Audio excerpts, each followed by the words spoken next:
এই মানুষটি খুবই গরিব ছিল, অল্প সময় অনেক মাছ ধরে ফেলে। কিন্তু সেই বছর তার জীবনে ঘটতে শুরু করলো একের পর এক অদ্ভুত ঘটনা।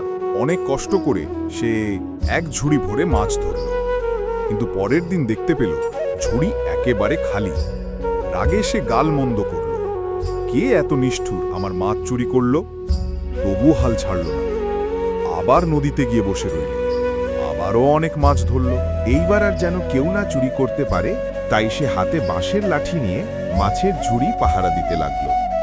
দিনরাত একাকার করে কাটিয়ে দিলেও গভীর রাতে ঘুমে ঢলে পড়ে। চোখ খুলেই মনে পড়ল মাছের কথা। দৌড়ে গিয়ে দেখে, আহা, আবারও সব মাছ উধাও। মাথা ঠুকতে ঠুকতে একদিন বুদ্ধি খাটালো। মাছগুলো ইচ্ছে করে ঝুড়িতে রেখে নিজেই তার মধ্যে লুকিয়ে থাকল। বাইরের সামান্য শব্দ হলেই মাথা বের করে দেখে নেয়। ভয় নেই, কিছু হয়নি। এমন টেনশনে কতক্ষণ কেটে গেল সে জানে না।